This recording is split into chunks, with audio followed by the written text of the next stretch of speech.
jeune. La prochaine émission de la TV 42. Milliardaire, abonnez-vous. Crypto a créé Ethereum après que World of Warcraft ait pris son sort préféré. Hop. Et voilà à quoi il ressemble. Le plus jeune milliardaire. Il est beau, non? Bah oui. Un petit côté Strasounet sans les lunettes. Strasounet. Donc le créateur d'Ethereum, Vitalik, il s'appelle Vitalik en plus, ça pourrait être un bon nom de team. Bah il est plein de vitalité. Il est devenu le plus jeune milliardaire du monde cette semaine. Alors le plus jeune milliardaire du monde. Alors que le prix de sa crypto-monnaie a grimpé au-delà de 3000 $ par unité. C'est la sienne. Le prix de l'Ethereum a dépassé 3300 $ lundi. Une augmentation de 10% par rapport à dimanche lorsqu'il a franchi la barre des 3000 $. Lui, il a une vraie tête de comique. On ne juge pas le physique, on est là pour se moquer seulement, mais pas juger. La légende dit que Jeff Bezos est jaloux de son t-shirt. A priori, il y aurait conflit. Il fait quoi déjà Bezos, lui?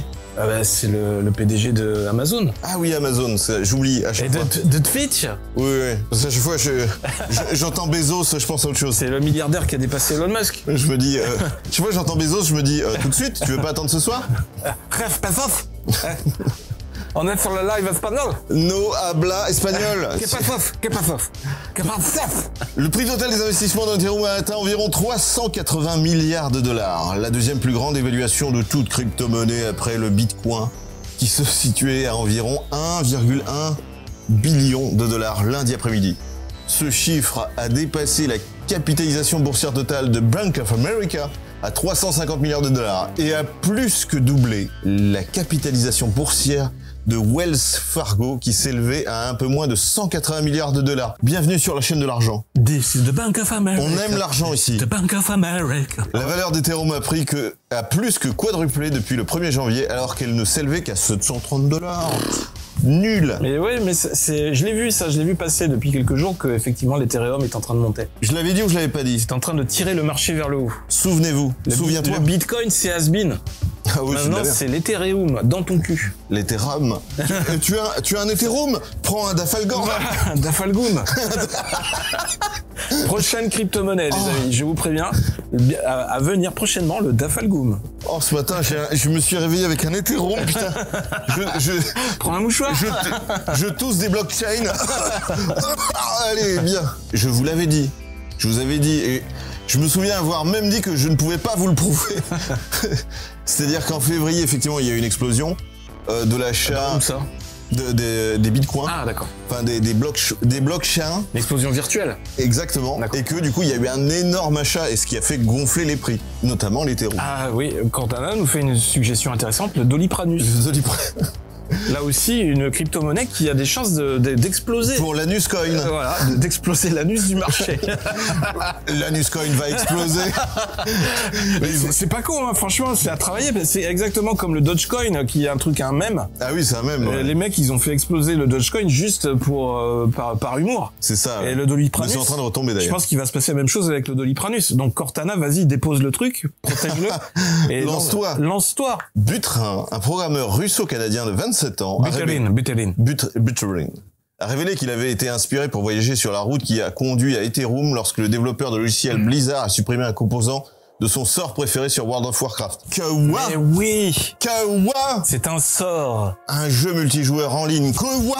Vous ne passerez pas. Non. Je me suis endormi en pleurant et ce jour-là, j'ai réalisé les horreurs que les services centralisés peuvent apporter, a écrit Buterin. Jean-Claude Buterin. Qu'il a rapidement décidé d'arrêter. Bitcoin is just something Vitalik Buterin did when he was 14. He's moved on to other things now. Les Anglais, quand vous parlez, faites des phrases, putain. Je sais pas comment on fait, moi, je suis pas une programmatrice. Mais t'as pas besoin. T'as pas besoin. Tu mines le premier Dolipranus chez toi avec ta cartographie. To be fair, 17. 14 is when I was playing World of Warcraft. Oh là, ça s'envoie des pipiques. Il a déclaré avoir trouvé le Bitcoin en 2011 par terre alors qu'il aurait eu 17 ans après avoir cherché un nouveau but dans la vie. Oh, j'en ai marre. Cette vie me lasse. Je vais me suicider. À 17 ans, j'ai déjà tout vu. Écoutez, papa, maman, je vais me suicider. Je me suis déjà branlé sur tous les sites web. Il faut trouver quelque chose.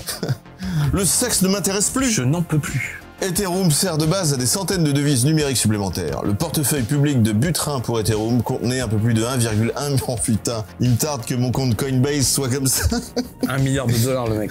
Du produit au prix de lundi. De nombreux observateurs s'attendent à ce qu'il triplera de prix dans les années à venir, même si certains hésitent à dire qu'il est actuellement surévalué. Ouais, mais ils disent tous qu'il est surévalué pour faire peur aux gens, pour essayer de réfréner le marché, pour essayer de réfréner les gens. Il y a beaucoup de gens, évidemment, qui ont vu que le marché a explosé de façon cyclique depuis 1 an. Et donc, il y a de plus en plus de gens qui vont vers les crypto-monnaies maintenant.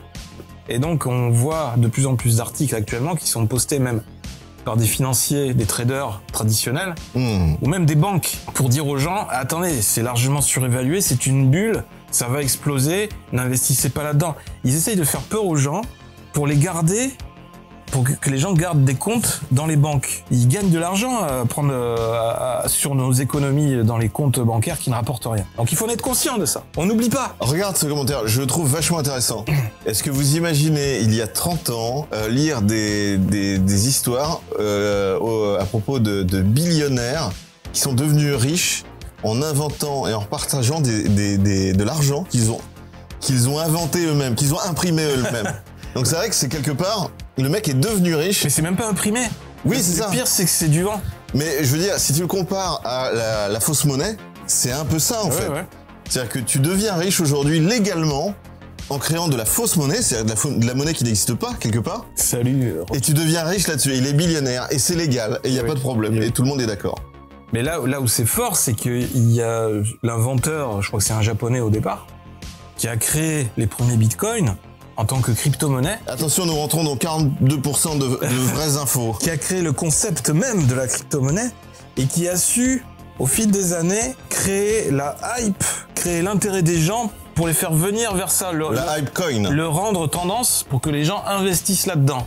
Et ce qui fait que c'est devenu une valeur comme les autres, comme les produits de collection ou n'importe quoi, qui pourrait devenir, je sais pas, c'est devenu comme une monnaie, un maître étalon ou une valeur de référence. Légalement, on peut créer notre propre argent. Ben oui. Et oui, on peut faire du troc. Et les villes s'y ont mises il y a pas longtemps, enfin il y a quelques années.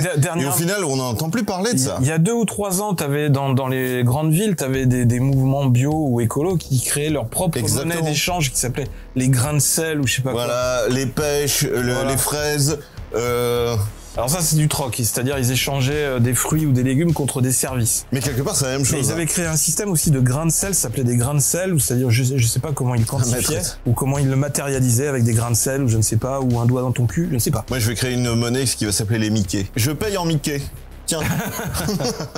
On a vu déjà la création de cette nouvelle économie YouTube, nouvelle économie Twitch, nouvelle économie monnaie virtuelle. Maintenant, aujourd'hui, tu peux devenir millionnaire juste avec rien, quoi. Bref, je vous aime, abonnez-vous. Mais ça, c'est pas nouveau, hein. Ça n'a pas été inventé complètement puisque le trading sur les places boursières, ça existait déjà à un niveau professionnel, mais dans les milieux vraiment fermés Je suis d'accord. Du business et des marchés financiers. Et moi, je regrette. On n'avait pas accès. De ne pas avoir mis tout mon investissement dans la pêche qu'avait créé Agen. Ça, là, je suis passé à côté. Là, j'ai envie de dire, la crypto-monnaie, les bitcoins, tout ça, ça a le mérite au moins de démocratiser, de rendre accessible au plus grand nombre, au grand public, ces monnaies et notamment l'investissement dans des monnaies et dans ces marchés. Ça reste quand même un milieu d'initiés, tout ce qui est marché boursier sur les valeurs traditionnelles. Et toi, t'es un initié? Non, j'ai essayé, mais n'est pas un initié. Nous allons créer le premier groupe d'initiés. J'ai tenté, j'ai pris des cours, mais crypto-monnaie. C'est très difficile de devenir un initié. Et nous allons créer, et du coup, pour rentrer... Emmanuel Macron, c'est un initié. Mais pour rentrer dans notre groupe, il va falloir que vous achetiez des Anus Coin. Il va falloir passer à l'acte. Et les Anus Coin vont démarrer tout de suite à 42 €. Et on va en créer que 3. C'est-à-dire un pour lui, un pour moi et un pour toi. Et du coup, pour rentrer dans notre truc d'initié, il faudra accepter nos cookies avant de rentrer. Il faudra les manger. Et les accepter, sinon tu rentres pas si tu acceptes pas les cookies. Bisous.